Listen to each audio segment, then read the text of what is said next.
right, blessed day, you guys. And as you all know, it's Wednesday, so it's to work.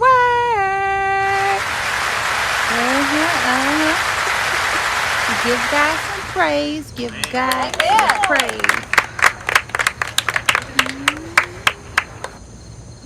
All right. Let's get into it. All right, you guys, I am on my break, so we probably won't get through the whole chapter, but let's go ahead and do our recap really quick of chapter 15. And I want to go ahead and do a disclaimer. Go ahead and say Samson was never married.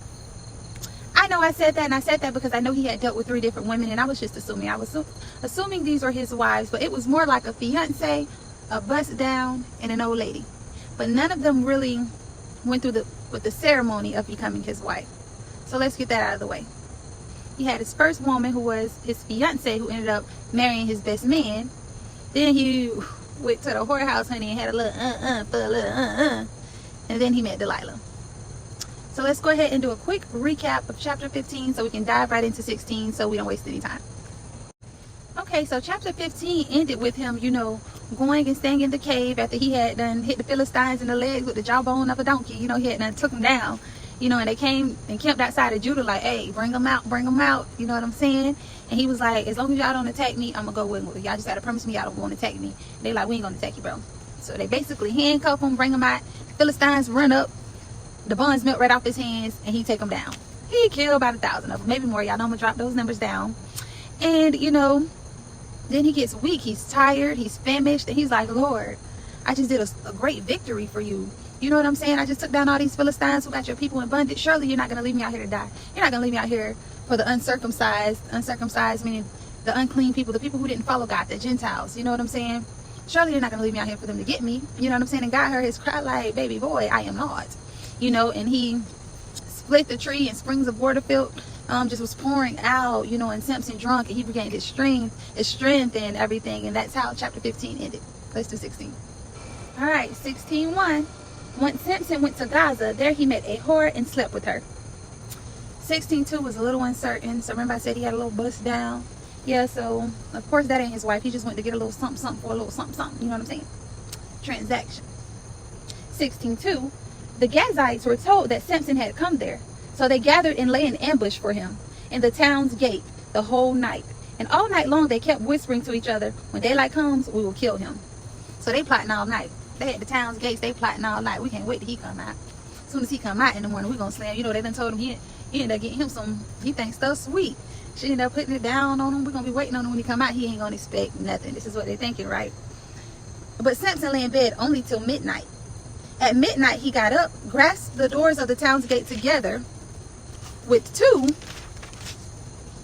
gateposts and pulled them out along with the bar. He placed them on his shoulders and carried them off to the top of the hill that is near Hebron. That's crazy. And I bet, he didn't even know, but that's how God works. God will get you out of the situation. You ever get that feeling? He probably was laying there like, let me go ahead and head out of here. She probably was trying to keep him there too, because remember, everybody is trying to get Samson. Everybody. They probably offered her some money too, like they offered the first wife. Well, they threatened the first wife, right? They ain't offer her nothing. But, probably threatened the whore too. You never know her. You never know. But yeah, and something just probably told him, you know what, let me leave here at midnight. And not only that, not only that, God was with him, so he probably just had a feeling they was waiting to ambush him. Because not they're waiting and hiding at the gates, and you come and pull up the gates and carry him off on your bare shoulders. They was scared. Any plan they had when they seen this man pick those posts up and carry it off, I think it was like 23 miles or so. Like, you went a distance. They ain't want no problem. They ain't want no problem. You know what I'm saying? So yeah. 16:4. After that, he fell in love with a woman in the Wadi Sarek named Delilah. Everybody knows who Delilah is. The one that brings him to his knees. Now I need y'all to remember that the Israelites are under the hand of the Philistines. And that's why God brought this Nazarite Samson up in the first place, to free them. And that's why he keeps getting into it with all these Philistines as well, right? And Delilah is a Philistine woman. So 16:5. The Lord of the Philistines went up to her and said, coax him and find out what makes him so strong, and how we can overpower him, tie him up, and make him helpless. And we'll each give you 1,100 shekels of silver. Baby, we already know what type of woman Delilah is.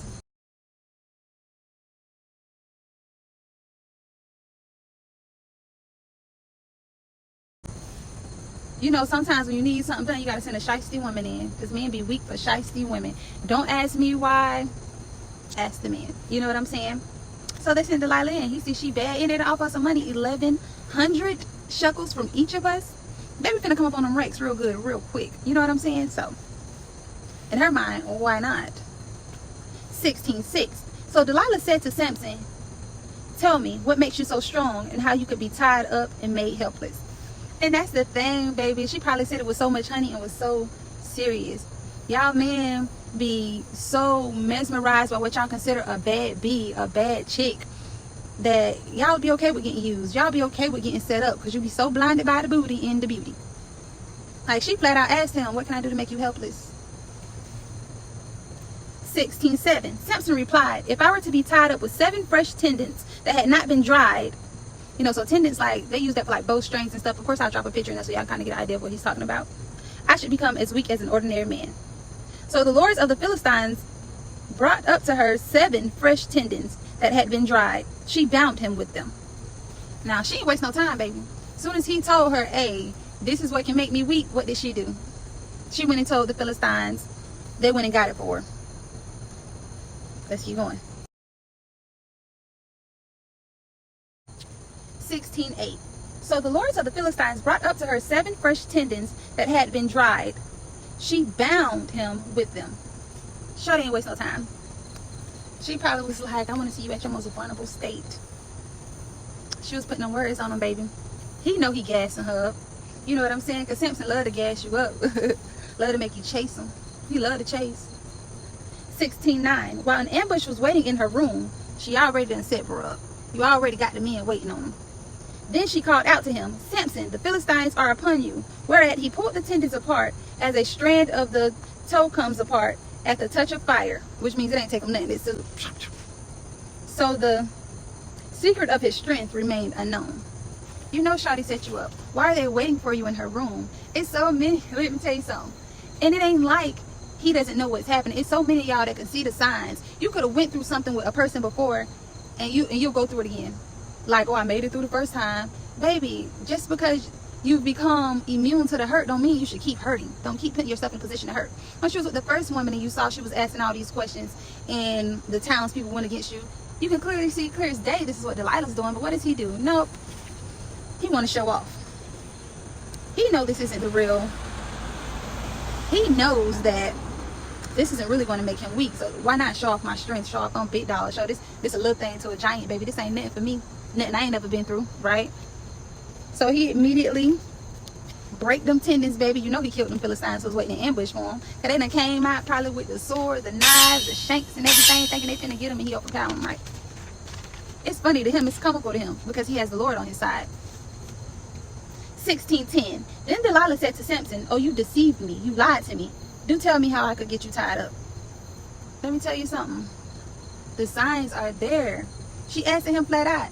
It's so many women that be telling y'all flat out, baby ain't gonna be nothing. Baby ain't gonna do nothing but use you. Baby, I don't want nothing but the money. Baby, I don't care about who you with. And y'all will fall in love with that same person. Y'all be letting a pretty face get y'all hemmed up. It's crazy. It's crazy, bro, how many dudes them been robbed by their girlfriend. Shorty will kick the door down herself, take the bed, and say somebody came in the... Now, twice now, you realize Delilah is setting you up. Twice now. You're still dealing with her. You are still dealing with her. You are just in awe of this woman who is showing you she just out for the money, baby. She putting that thing on him and he is lost in the sauce, baby. He lost in the sauce. Because 16:13, then Delilah said to him, you have been deceiving me all along. You have been lying to me. Tell me how you could be tied up. See how she flipping the script? See how she flipping the script? It's so many people because she's dead wrong. What do you mean I'm deceiving you? You keep trying to get me killed, baby. How many of y'all have been cheated on and they be like, well, why you going through my phone? They'll be gaslighting you like crazy. Oh, but I can't trust you though, because why you don't trust me? What do you mean, why don't I trust you? You in everybody's inbox. You taking my car going to be with this person. You're not coming home at night. I'm off on the road. I'm driving trucks trying to come back. You done had men in my house since I've been gone. What do you mean why I don't trust you? They want to make you feel crazy. How you telling me I'm deceiving you and you're trying to set me up? You're looking for that one moment for me to be honest with you so you can stab me in the back. You're looking for that one thing you can use to get over on me. He answered her, if you weave 7 locks of my head into a web and pin it with a peg to the wall, I shall become as weak as an ordinary man. So Delilah put him to sleep. It don't say how she put him to sleep, but y'all know she put him to sleep. And she pinned it with a peg. So Delilah put him to sleep and weaved the 7 locks of his head into a web. And she pinned it with a peg and cried to him once again, Samson, the Philistines are upon you. Excuse me, it's bugs out here, y'all. I'm right under this light too. Oh, Jesus, poor for you. The Philistines are upon you. Awakening from his sleep, he pulled out the peg with the loom. And it was something there, but they know. I guess they couldn't, decipher it. And the web. 16:15. Then she said to him, how can you say you love me when you don't confide in me? This makes 3 times you have deceived me and haven't told me what makes you so strong. 3 times I've deceived you. So as I was saying, 16:15. Then she said to him, how can you say that you love me when you don't confide in me? This makes 3 times you have deceived me and haven't told me what makes you so strong. Baby, that's why you got to be careful about who you deal with. And you can't give it all to anybody. How many times a woman done told a man how the last man hurt her and he take her through the same thing? Everybody don't want your best interest at heart. Sometimes they're looking to see how they can use you. Oh, he did X, Y, Z to hurt her? Okay, well, I'm going to love bomb her and make her feel like I wouldn't be the one to do it, just to turn around and do those same things. And vice versa, you know what I'm saying? Sometimes people don't care about those things that hurt you, who put you in a dark place, the things that can tear you down. They just want to know so they can use it against you so they can get ahead. 16:16. Finally, after she nagged him and pressed him constantly, he was wearied to death. Baby, he was tired, like, girl. But why are you still there? Y'all let people weigh y'all down. You got to be comfortable with letting people go. All company isn't good company. I've said it before, and I'll say it again. All company isn't good company. So after she done weighed you down and set you up countless times, y'all be in relationships and be tired. Women done wore y'all down. Going to your job trying to get you fired. Snapping on your mama, cussing your mama out, accusing you of cheating with your homegirls. Your friends don't even want to deal with you like that no more. But she appealing to you. I don't know. It's just something about her. Life been hell since you met her. You got more frowns than smiles, baby. But it's something about when she gets you in that bedroom that turned it all around, right? After she nagged him and pressed him constantly, and he was wearied to death, tired as hell of her, he said, no razor has ever touched my head, for I have been a Nazarite to God since I was in my mother's womb. If my hair were cut, my strength would leave my body, and I shall become as weak as an ordinary man. Sometimes we just let people weigh us down. We see the red flags in the beginning and we think, no, we can change them. We can heal them, right? And they suck the life right on out of you. 16:18. Sensing that he had confided everything to her, Delilah sent for the lords of the Philistines with this message. Baby, the money been on her mind the entire time. The money has been on her mind the entire time. Come up once more, for he has confided everything to me. And the lords of the Philistines came up and brought the money with them. She was probably like, don't forget that money and make sure it's all there too. 16:19.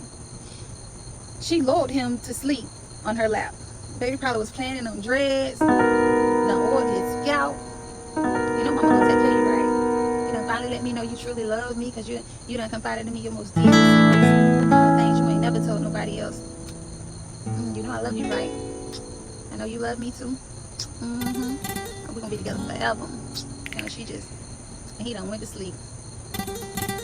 Y'all be so ready to get used, man, and this was his fault. I'm not even gonna say a lot of this was of God, because God leads him. God gave him the strength to overtake the Philistines. He could have went about this so many other different ways. You know what I'm saying? But let's keep going. He said, 16:11, he said, if I were to be bound with new ropes that had never been used, I would become as weak as an ordinary man. So what does Delilah do? She put that riz on him. So Delilah took new ropes and bound him with them, while an ambush was waiting in a room. And she cried, Samson, the Philistines are upon you. But he tore them off of his arm like a thread. The signs are there, baby. I keep getting set up when I'm with this person. All the other people I done been with in life, all these other people, I ain't getting set up when I'm with my homeboy. I ain't getting set up when I'm with a chick around the way. But somehow, every time I get in the car with you, it's always something. You know she's setting you up. And she playing a role. Oh no, Samson, because she probably talking to him. He can't know that I did this because I don't want him to come up against me. But she want that money, right? Y'all sleep. Some of y'all sleeping with the enemy right now, and you got it in the back of your mind. You know this chick ain't there for you, but her assets look too good to you, and she talking to you crazy, off rip. She coming at him like, I want to make you fall to your knees. But since he's so strong and he got the Lord on his side right now, he uppity. He feel like can't nobody touch him. He feel like can't nobody touch him, so he ain't even worried about what she doing. Because at the end of the day, ain't nobody gonna take nothing from me. Ain't nobody gonna take no food out of my mouth. Yeah, she crazy, but I like how many dudes be in domestic violence. Yeah, she crazy, but I like her. She cutting up your tires, busting your windows, or you'll just go get new ones because you got the money. Not realize this is a toxic situation that could become deadly. But you don't care because, hey, you can replace it, right? All right. Then she called in a man and had him cut 7 locks of his head. Thus she weakened him and made him helpless. His strength slipped away from him. The very moment she got the chance to break this man, she broke this man. 16:20. She cried, then played the victim. Samson, the Philistines are upon you. And he woke up from his sleep, thinking he would break loose and shake himself free, as he'd done other times, for he did not know the Lord had departed from him. You see, because the Lord never gave you this power for you to start using it for ill gain. See, he got uppity. It was no longer about setting Israel free. Now it was about proving something to a woman. See, he had got off course, you know what I'm saying? He lost sight of the vision, right? You know what I'm saying? Some people just waiting to steal your vision. I know y'all have heard of so many different things where people can steal your blessing, destiny stealers, you know what I'm saying? So many situations where a person has came up with a great plan and technology and other things. How many black people in history have created things and it was taken from them? And y'all just finding out, oh, you know what, a black person did this or a black person did that, you know what I'm saying? And other things, not even about color, you know what I'm saying? Where somebody has stolen something from you. It was your idea and somebody took it from you. Don't let people steal your destiny, baby. See, he had lost sight of the vision. You were supposed to be here to free the Philistines. You would have still been strong in strength, knocking heads off, but you got distracted by this woman who wanted to steal your destiny for a few shekels. Because she didn't know how big it would have been. Like, what if this Gentile would have converted to the Lord and been with you for real? Y'all probably could have still. Let's not do what ifs, because that ain't what happened. Let's just keep going. What ifs get y'all in a lot of situations. What if they change? What if I can change them? What ifs, baby? If was a fifth, we'll all be drunk. I know you heard that saying.